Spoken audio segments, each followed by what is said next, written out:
Chapter ৩৭২ missing case. আধ ঘণ্টারও বেশি সময় ধরে অপেক্ষা করার পর ক্লাইন আর এমলিন হোয়াইট নিশ্চিত হল যে অপ্রত্যাশিত কিছুই ঘটেনি। তারপর তারা দুজন চুপচাপ আইনজীবী ইউর্গেন কুপারের বাড়ি থেকে বেরিয়ে পড়ল। হাঁটার সময় তারা দুজনেই যার যার নিজের চিন্তায় মগ্ন ছিল। শীঘ্রই তারা ১৫ নম্বর মিন্স্ক স্ট্রিটের বাইরে এসে পৌঁছাল। ভ্যাম্পায়ার এমলিন হোয়াইট তার হাতের মুঠোটা মুখের কাছে নিয়ে হালকা করে কাশল। তারপর সে বলল, পাওনা মিটিয়ে দেওয়া হয়েছে। আমি আশা করি ভবিষ্যতে আমাদের আর কখনো দেখা হবে না। কথাটা শুনতে বেশ দারুণ লাগছে, কিন্তু মিস্টার হোয়াইট, তুমি কি গুরুত্বপূর্ণ কিছু ভুলে যাওনি? ক্লাইন খুব ভদ্রভাবে হাসল। সে বলল, আমি মাঝে মাঝেই বিশপ উট্রাপস্কির সাথে দেখা করতে যাব, আর আমি আশা করি তখন তুমি হারভেস্ট চার্চে থাকবে না।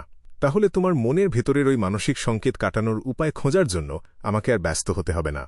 এমলিন হোয়াইটের চেহারার অভিব্যক্তি হঠাৎ করেই খুব অদ্ভুত হয়ে গেল। সে ২ সেকেন্ড একদম চুপ করে থাকল।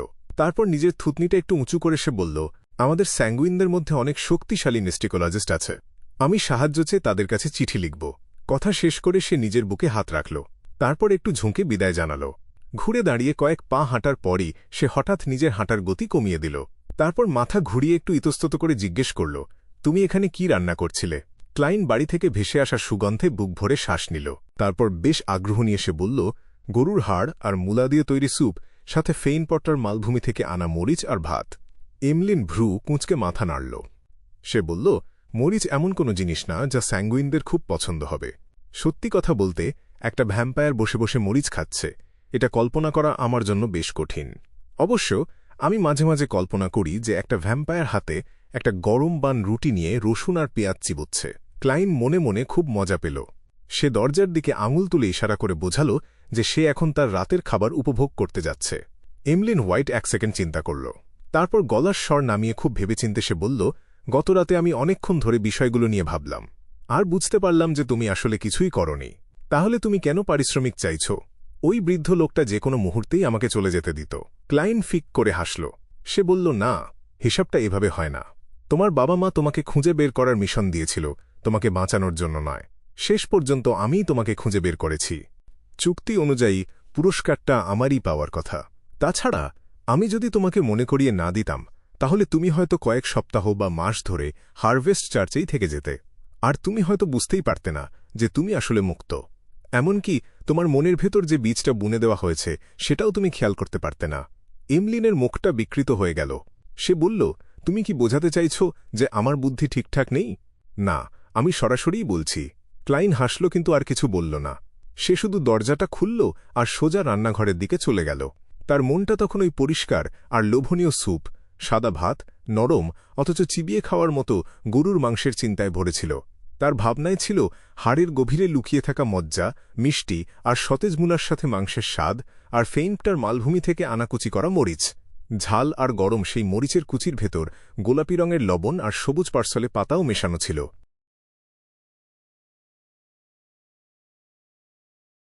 বৃহস্পতিবার সকালে নিজের কথা অনুযায়ী ক্লাইন ইস্টবোরোর সেই সস্তা কিন্তু ভালো কফি শপটাতে গেল।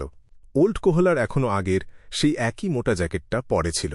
সে একটা কোনায় বসে এমন এক কাপ চা খাচ্ছিল যেটার স্বাদ মোটেও চায়ের মতো না, আর সেই চায়ের সাথে সে একটা কালো রঙের পাউরুটি খাচ্ছিল। ক্লাইন তার সামনে গিয়ে দাঁড়াল। তারপর অনেক আগে থেকে প্রস্তুত করে রাখা জিনিসগুলো বের করে সে ওল্ড কোহলারের দিকে এগিয়ে দিল। এটা ছিল তার কাজের পারিশ্রমিক। সেখানে 2টো 5 শলির নোট, 4টে 1 শলির নোট আর 1 মুঠো তামার পয়সা ছিল। এই তামার পয়সাগুলো দেওয়া হয়েছিল যাতে পারিশ্রমিকের পরিমাণটা দেখতে একটু বেশি মনে হয়। ওল্ড কোহলার বেশ কিছুক্ষণ এক দৃষ্টে টাকাগুলোর দিকে তাকিয়ে থাকল। অবশেষে সে কাঁপা কাঁপা ডান হাতটা বাড়িয়ে টাকাগুলো নিল। সে বারবার টাকাগুলোর দিকে তাকাচ্ছিল। তারপর হাত তুলে নিজের চোখ মুছে সে কোনোমতে একটু হাসার চেষ্টা করল। সে বলল, ডকে আমরা সারাদিন ভারী মালপত্র টানি। ঠান্ডা আর নোংরা পানির ভেতর পা ডুবিয়ে খুব কষ্টকর পরিষ্কার করার কাজ করি, আর এসবের জন্য দিনে মাত্র 1 শলি পাই, আর এখানে মোট 15 শলি আছে। ক্লাইন চুপচাপ তার কথা শুনল। কয়েক সেকেন্ড পর সে জিজ্ঞেস করল, তুমি সম্প্রতি কি কি শুনেছ? নতুন কি কি তোমার নজরে পড়েছে? ওল্ড কোহলার তার পারিশ্রমিকের টাকাটা সরিয়ে রাখল। সে চায় আরেকটা চুমুক দিয়ে নিজের চোখের কোণটা একটু চিমটি কেটে মুছে নিল। তারপর সে বলল, আমি অনেক ডক শ্রমিকের সাথে দেখা করেছি। রাস্তায় ঘোরার সময় আমার যে বন্ধুদের সাথে পরিচয় ছিল তাদের সাথেও নতুন করে যোগাযোগ করেছি। তাদের মধ্যে কেউ কেউ কারখানায় কাজ পেয়েছে, আর কেউ কেউ কখনো ওয়ার্কহাউসে থাকছে, আবার কখনো পার্কে ঘুমাচ্ছে। হে, ঠিক যেমনটা আমি আগে ছিলাম। সম্প্রতি কোথা থেকে যেন একটা গুজব ছড়িয়েছে। গুজবটা হলো, আমরা তো 7 ঈশ্বরের যে কোনো একজনের ওপর বিশ্বাস রাখি, তাহলে আমরা কেন সরাসরি সবকিছু সৃষ্টিকর্তার কাছে প্রার্থনা করি না? বলা হচ্ছে যে সে নাকি সত্যিই মারা যায়নি, সে সবার শরীরে এবং সবকিছুর মধ্যেই আছে। তার কাছে প্রার্থনা করলে নাকি আমাদের মুক্তি মিলবে। মৃত্যুর পর আমরা শুধু তার রাজ্যেই প্রবেশ করব না, মৃত্যুর আগেও আমরা একটা ভালো জীবন পাব। উদাহরণস্বরূপ, আমাদের আর এত কঠোর পরিশ্রম করতে হবে না, আর আমরা প্রতিদিন মাখন আর তেলযুক্ত মাংস খেতে পারব। এটা কি ফলেন ক্রিয়েটর সম্পর্কে অরোরা অর্ডারের ছড়ানো কোনো তত্ত্ব? লেনেভুসের সাথে যা ঘটেছে, তারপর কি তারা ইস্ট বোরো, ডক এলাকা আর কারখানা এলাকার গরিব মানুষদের দিকে নজর দিতে শুরু করেছে? তারা কি এই মানুষদের কোনো বিশেষ উদ্দেশ্যে ব্যবহার করার আশা করছে? আমি ভাবছি 3টে চার্চ কি এটা খেয়াল করেছে। তারা হয়তো করেছে। ক্লাইন দুটো টোস্টের মাঝখানে এক টুকরো মাখন গুজে দিল। তারপর এর স্বাদ কেমন হবে সেটা না জেনেই সে এক কামড় দিল। ওল্ড কোহলার কিছুক্ষণ ধরে কথা বলতেই থাকল। তারপর সে বলল, মিস্টার ডিটেকটিভ, তোমার নির্দেশ অনুযায়ী আমি নারী বস্ত্র শ্রমিকদের দিকে নজর রেখেছিলাম। শেষ পর্যন্ত পুলিশের সাহায্যে তাদের আন্দোলন ব্যর্থ হয়েছে। কিন্তু হে, তাদের নেতারা কারখানার সুপারভাইজার হয়ে গেছে, আর তাদের 1/3 মানুষ চাকরি হারিয়েছে। তাদের মধ্যে কেউ এখন খুব হন্যে হয়ে নতুন চাকরি খুঁজছে। কেউ রাস্তার মেয়ে হয়ে গেছে, আবার কেউ কোথায় যেন হারিয়ে গেছে। পুরো ইস্ট বোরো এলাকাটা এখন একদম বিশৃঙ্খল হয়ে আছে। ভাইস অ্যাডমিরাল হারিকেন চিল্যাঙ্গোস যখন ব্যাকল্যান্ডে এসেছিল, তখন যদি এখানকার পরিস্থিতি এমন থাকত, তাহলে সে প্রতিদিন ইস্ট বোরোতে এসে 1-2 মানুষকে অনায়াসেই খুন করতে পারত, আর কেউ সেটা ধরতেও পারত না বা খেয়ালও করত না। ক্লাইন মনে মনে একটা দীর্ঘশ্বাস ফেলল। ওল্ড কোহলার প্রতিদিন সে যা যা দেখেছে আর শুনেছে সেসব একটানা বলতে থাকল। তারপর সে বলল, আর একটা কথা, লিভের ছোট মেয়েটা নিখোঁজ হয়ে গেছে। লিভ? ক্লাইন নিশ্চিত ছিল যে সে আগে কখনো এই নামটা শোনেনি। ওল্ড কোহলার তখন ব্যাপারটা বুঝতে পেরে বলল, সে হল ওই ব্যাকল্যান্ড ধোপানি মেয়েটা যার সাথে তুমি আর মিস্টার রিপোর্টার গতবার দেখা করেছিলে। ওই যে মেয়েটা অন্য একজনের সাথে ঝগড়া করছিল। সে সবসময় তার 2 মেয়েকে নিয়ে বাড়িতেই কাপড় ধোয়ার কাজ করত। কিন্তু গতকাল যখন তার 2 মেয়ে ধোয়া কাপড়গুলো পৌঁছে দিয়ে বাড়ি ফিরছিল, তখন তাদের একজন নিখোঁজ হয়ে যায়। ছোট মেয়েটা হারিয়ে গেছে, কি কষ্টের ব্যাপার। সে কয়েক বছর ধরে বিধবা, আর সে সবসময় তার এই 2 মেয়ের ওপরই ভরসা করে বেঁচেছিল। আর এখন ইস্ট বোরোর পুলিশ নিশ্চিতভাবেই তাকে খুব বেশি খোঁজাখুঁজি করবে না। যাদের ভাগ্য খারাপ তারা সাধারণত আরও খারাপ পরিস্থিতির শিকার হয়, কারণ বিপদের মোকাবিলা করার বা নিজেদের চারপাশের পরিবেশ পরিবর্তন করার কোনো ক্ষমতাই তাদের নেই। কথাটা হঠাৎ করেই ক্লাইনের মনের ভেতর দিয়ে ঝলক দিয়ে গেল। কয়েক সেকেন্ড পাথরের মতো একদম চুপ থাকার পর সে মুখ খুলল। সে বলল, আমাকে তাদের কাছে নিয়ে চলো। আমি একজন ডিটেকটিভ, তাই হয়তো আমি তাকে খুঁজে পেতে সাহায্য করতে পারব। তাদের কাছে কোনো টাকা নেই, ওল্ড কোহলার তাকে মনে করিয়ে দিল। ক্লাইন তার টুপি আর ছড়িটা তুলে নিল। তারপর সে বলল, আমি মাঝে মাঝে বিনা পয়সায় স্বেচ্ছাসেবকের কাজও করি।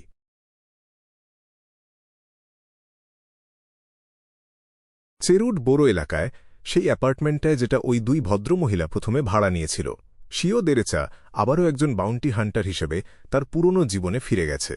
আর ফোর্স ওয়াল তার নতুন বই লেখার গতি বাড়িয়ে দিয়েছে। তার আশা, ট্রিকমাস্টার পোষণের জন্য যে বিয়ন্ডার উপাদানগুলো দরকার, সেটার টাকা সে এই বই লিখে জমিয়ে ফেলতে পারবে। কিন্তু একটা বই লেখা এমন কোনো কাজ না যেটা কেউ খুব সহজেই লিখে ফেলতে পারে। ফোর্স খুব বিরক্ত হয়ে নিজের মাথার চুল চুলকাচ্ছিল। অবশেষে নতুন কোনো আইডিয়া বা অনুপ্রেরণা খোঁজার জন্য সে বাইরে একটু হাঁটার সিদ্ধান্ত নিল। হাঁটতে হাঁটতে সে বুঝতে পারল যে অজান্তেই সে একটা পরিচিত জায়গায় ফিরে এসেছে। তার সামনের দিকে কোনাকুনিভাবে ছিল ইয়োসেফ ক্লিনিক। এটা বেশ বড় একটা প্রাইভেট ক্লিনিক, যেখানে সে প্রথম কাজ শুরু করেছিল। কিছুক্ষণ সেটার দিকে তাকিয়ে থাকার পর ফোর্সের সেই বৃদ্ধার কথা মনে পড়ল। এই বৃদ্ধাই তাকে বিয়ন্ডারদের রহস্যময় জগতে পথ দেখিয়েছিল। সে ডান দিকের একটা ছোট গলিতে ঢুকল আর একটা শর্টকাট রাস্তা ধরে কাছের একটা রাস্তায় চলে গেল। রাস্তার 2 পাশে প্যারাসোল গাছ থেকে পাতা ঝরে পড়ছিল। জায়গাটা তুলনামূলকভাবে বেশ শান্ত ছিল। ফোর্সের মনে পড়ল যে বৃদ্ধা 39 নম্বর ইউনিটে থাকত। সেই সময় সে মাঝে মাঝেই নিজে গিয়ে ওষুধ দিয়ে আসত, ইঞ্জেকশন দিত বা এমনকি তার দৈনন্দিন কাজেও সাহায্য করত। প্রায় 3 বছর হয়ে গেছে। ওই জায়গাটা নিশ্চয়ই আবার কাউকে ভাড়া দেওয়া হয়েছে। হয়তো এর মধ্যে কয়েকবার ভাড়াটেই বদলে গেছে। আমার এখনও মনে আছে যখন আমি তার রেখে যাওয়া জিনিসপত্র গুছিয়ে রাখতে এসেছিলাম। আমি রহস্যবাদ আর জাদুবিদ্যা নিয়ে লেখা অনেকগুলো নোটবুক খুঁজে পেয়েছিলাম। ফোর্স প্রায় পাতাশূন্য প্যারাসোল গাছটার নিচ দিয়ে হেঁটে আস্তে আস্তে 39 নম্বর ইউনিটের দিকে এগিয়ে গেল। নিজের অতীতের অভিজ্ঞতার কথা মনে করতে করতে সে ধীরে ধীরে তার বই লেখার জন্য বেশ কিছু নতুন আইডিয়া পেয়ে গেল। ঠিক সেই মুহূর্তে সে একজন বয়স্ক লোককে দেখতে পেল, লোকটা একটা ভারী উলের কোট আর কালো রঙের হাফ টপ হ্যাট পরে ৩৯ নম্বর ইউনিটের সামনে দাঁড়িয়েছিল। সে এরই মধ্যে ৩বার কলিং বেল বাজিয়ে ফেলেছে।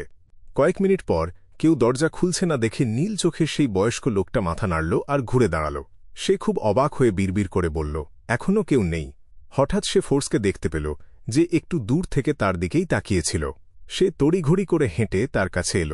তারপর খুব ভদ্রভাবে অথচ একটু তাড়াহুড়ো করে হেসে সে বলল, সুন্দরী ভদ্রমহিলা, তুমি কি এই এলাকাতেই থাকো? তুমি কি লবারো আর অলিশাকে চেনো? অলিশা? এটা কি ওই বৃদ্ধার নাম নয়? সম্প্রতি কি এই বাড়িতে কোনো ভাড়াটে আসেনি?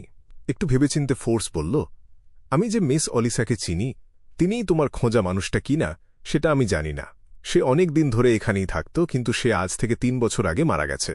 চোখের কোণে বলিরেখা পড়া সেই বয়স্ক লোকটা খুব তাড়াহুড়ো করে জিজ্ঞেস করল, ৩ বছর আগে মারা গেছে?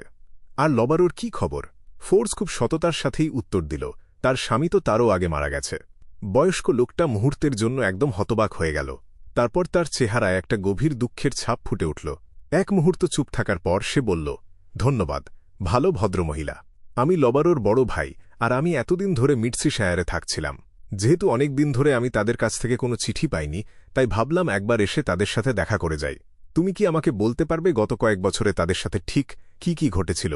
মিস অলিসার স্বামীর বড় ভাই, সে কি সেই পরিবারেরই কোনো বংশধর যার কথা বৃদ্ধা বলেছিল? ফোর্স হঠাৎ করেই বাস্তবে ফিরে এলো আর একটু হেসে উত্তর দিল, কোনো সমস্যা নেই। সে মনে মনে খুব দ্রুত ভেবে নিল যে তার কি কি বলা উচিত আর কি কি বলা উচিত নয়। বয়স্ক লোকটা তার পেছনের দিকে আঙুল তুলে ইশারা করল। তারপর সে বলল, ওই দিকে বেশ সুন্দর একটা কফি শপ আছে।